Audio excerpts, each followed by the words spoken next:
So, if you've been seeing any of my tweets or anything else recently, you probably are asking yourself, what have I been raving about with this network manager thing?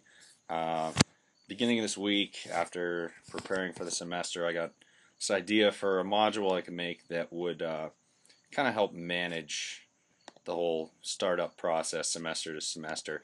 So, really, what's been born is a disconnected version of the course manager. So it's called the network manager, and you can define your network however you want. So I'm probably going to have to show this working to actually um, uh, get the concept across. So what you do is you go to this page, the network manager settings page, and you can see I have a lot of databases here.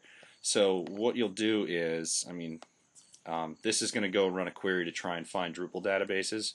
I will say already that this runs in 5, 6, and 7 via a little tiny connector module that you have to install on each site. So I'm just going to grab a bunch of these just for demonstration. So hit save. You see it says here network topology has changed since the last time you configured this page.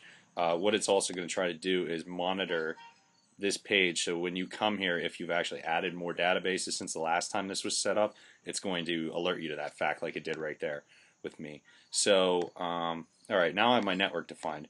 Now let's go over to network display. I don't have any of the display configured yet, but what this does is, because I have a module installed on all these sites called network connector, which is just a real small 3-line thing, you can see that this is just setting up, here's the site names of all those databases. Okay, so real simple concept, right? Checkbox in this case right now just being network connector is installed. If it's not installed, you're not going to get the links, but you can still monitor because you can't discern the path to a database without some kind of connection. So let's go to actually configuring the display. So per user, if you have permission to do this, you'll see my network. So you can define, of those ones that are defined in the larger network, which sites do I really care about. So for me, I don't really care about the sites that aren't running courses because I manage our course sites.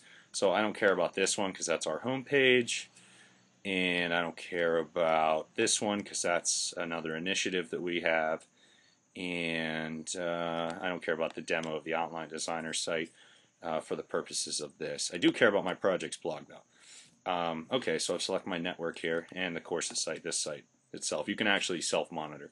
So values to monitor: clean URLs, theme, and here's some network generated values. I'm going to go over this in another screencast that I'll do right after this one, but I'm just going to run through real quick and show what this actually will do. So I hit save on that. Display settings saved. Network display. Now, same page you just saw a second ago now has all of these monitoring columns that are essentially monitoring what these sites do and how they're configured. So because I have the connector on, I can actually drill down and have links to all of these. So you can see I selected version, so I get what version of Drupal this is running to show that this actually is useful. Here you go. Here's a 5 site. So this will run across multi-site installations. As long as the databases live on the same server, it will go out and figure out what it should be looking for. You can see I don't have all the sites that were here before. If you noticed, it will even do sites that aren't on. Hold on, I'll open this up. You can't see the address, but this is actually large.psu.edu /taskforce, and it's going to take me directly to the settings page so that I can rename this site.